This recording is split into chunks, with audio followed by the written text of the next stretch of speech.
नमस्कार दोस्तों, मैं पूजा प्रजापति अहमदाबाद गुजरात से आपके साथ फिर से। दोस्तों, जिस तरह से गुजरात में चुनाव नजदीक आ रहे हैं, यह देखकर जुमलेबाज के जुमले भी वापस याद आ रहे हैं, फकीर चंद के फेंकू वादे भी याद आ रहे हैं और चौकीदार के प्रॉमिसेस भी याद आ रहे हैं। चौकीदार ने चुनावों से पहले ये कहा था कि विदेश की तिजोरियों में जो काला धन पड़ा है वो हम भारत देश में लाएंगे और गरीबों को तो 15-15 लाख ऐसे ही दे देंगे। लेकिन जैसे चुनाव जीत गए उसके बाद 15 लाख का जो वादा था उसको एक जुमला बताया गया। चुनाव से पहले मोदी जी ने ये कहा था कि हम पाकिस्तान जिस तरह से बार बार हमारे भारत देश पे अटैक कर रहा है वो देख के मेरा दिल धड़क उठता है। आप मुझे वोट दो, मैं पाकिस्तान को उसकी भाषा में जवाब देके बताऊंगा।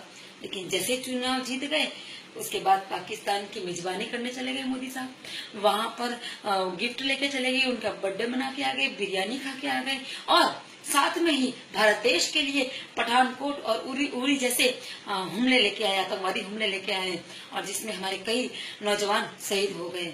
मोदी जी भूल गए आप?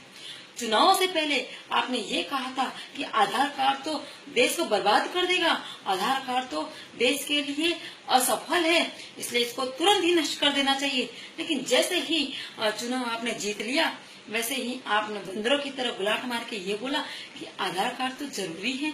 यहाँ तक कि अंबानी को भी जियो डेटा फ्री देने के बाद उसको भी मालामाल करके आधार कार्ड को कंपलसरी करवा दिया। यही थे ना आपके जुमले वादे जो आप भूल गए हो। चुनाव से पहले आपने ये कहा था कि चाइना के जो घुसपैठिए हैं, जिस तरह से भारत की सरहद में घुस रहे हैं, उनको रोकना जरूरी है, उनको लाल आंख में जवाब देना चाहिए, उनको लाल आंख में समझाया देना चाहिए। लेकिन जैसे ही आप चुनाव जीत गए आपने वापस यू टर्न मारा। आपने ये कहा, आपने चाइना के चुनाव जीतने के बाद आपने चाइना के राष्ट्रपति को भारत के दौरे पे लेके आए, उनको लाल कलर की छतरी देकर उनको झूले पे झुलाया था। भूल गए आप? चुनाव से पहले आपने ये कहा था कि कश्मीर के बारे में आपने ये कहा था अपने अंदाज में कि मैं देश को झुकने नहीं दूंगा, सौगंध खाता हूँ मैं इस मिट्टी की, मैं इस देश को झुकने नहीं दूंगा, सौगंध खाता हूँ मैं इस मिट्टी की। हर जैसे ही कश्मीर में इलेक्शन डिक्लेयर हुए आप मिशन 44 पे निकल पड़े। भूल गए आप? चुनाव से पहले आपने ये कहा था कि बीमा योजना में एफडीआई को, विदेश निकास को बिल्कुल परवानगी नहीं होनी चाहिए, वो गलत है, हमारे देश को बर्बाद कर देगा। लेकिन जैसे ही आप चुनाव जीत गए भाई साहब, आपने फिर से यू टर्न मारा। आपने एफडीआई को 49% का बिल आपकी सरकार में मंजूर कर दिया था। भूल गए ना?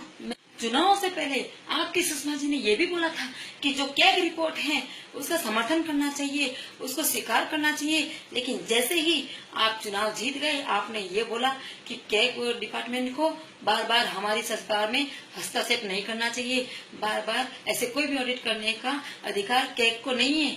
फिर से यू टर्न।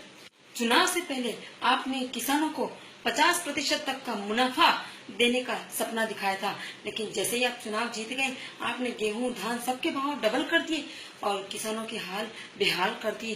भूल गए आप? चुनाव से पहले आपने ये कहा था कि धारा 370 निकलनी चाहिए क्योंकि वो तो कश्मीर के लिए भी जरूरी नहीं है, कश्मीर के लिए भी उपयोगी नहीं है। लेकिन जैसे ही आप चुनाव जीत गए उसके बाद आपने खुद ने आपका ये जो विचारधारा थी 370 को लेकर, वो विचारधारा तो दूर रही, आपका लक्ष्य सिर्फ सत्ता प्राप्त करना रह गया था। चुनाव से पहले आपने ये जुमला दिया था कि 1984 में जो सिख दंगों में जो लोग मरे थे उन पीड़ित लोगों के परिवारों को आप 5-5 लाख रुपए देंगे। लेकिन चुनाव जीतने के बाद जब चुनाव आयोग ने आपसे ये वादे को पूरा करने को बोला तो आपने ये बोला कि हमने तो ऐसे कई वादे किए हैं और ये 5-5 लाख का वादा हमने किया ही नहीं। फिर से आप गुलाट मार गए। चुनाव से पहले आपने ये कहा था कि यूपीए सरकार 2 रुपए बढ़ा रही है, 5 रुपए बढ़ा रही है और देश को बर्बाद कर रहे हैं, देश के गरीबों को और गरीब कर रही है। लेकिन जैसे ही आपकी सरकार आई, आप चुनाव जीते तो आपने पेट्रोल और डीजल में एक साथ ही 50% का मुनाफा कर दिया, 50% का टैक्स जनता पे डाल दिया। चुनाव से पहले आपने ये कहा था कि मैं सुबह टीवी देखता हूँ तो मैं बलात्कार की खबरें सुनता हूँ, मैं टीवी देखता हूँ तो मैं सामूहिक बलात्कार की खबरें देखता हूँ। आपने नारी सुरक्षा की बात निर्भया कांड के बारे में लेके कही थी। आपने ये बोला था कि इस देश में यूपीए सरकार के तहत निर्भया कांड जैसे कांड हो रहे हैं और महिला असुरक्षित है, जिसमें यूपीए सरकार को कोई हाथ ही नहीं था। लेकिन जैसे ही आप चुनाव जीत गए, उस निर्भया कांड को आपके जेटली जी ने ऐसा कहा कि ये तो एक छोटी सी घटना है जो विश्व में फैल गई है और इसकी वजह से पर्यटक नहीं आ पा रहे हैं, तो हमें अरबों करोड़ों का नुकसान हुआ है। बलात्कार चुनाव के बाद आपके लिए छोटी सी घटना हो गई, तो नलिया कांड में जो हो रहा है उस घटना को क्या उपमा दोगे आप? उसमें तो आपके खुद के भाजपा के बलात्कारी बैठे हुए हैं, जिसके लिए आपने चुप्पी साधी। आपने चुनाव से पहले ये बोला था मोदी जी कि मैं जैसे ही मैं चुनाव जीते जाऊंगा सबसे पहले एक कमेटी बनाऊंगा और उस कमेटी द्वारा जितने भी अपराधी हैं, जितने भी जिस भी नेता के ऊपर भ्रष्टाचार और दूसरे और अन्य आपराधिक मामले चल रहे हैं, मैं उन सबको जेल भिजवाऊंगा। लेकिन जैसे ही चुनाव आप जीत गए, आपका पूरा मंत्रिमंडल आपराधिक गुनाखोरी और भ्रष्टाचार और बलात्कार के केसों से लदा हुआ दिखा। आपका मंत्रिमंडल साफ कम और दागदार ज्यादा दिखा।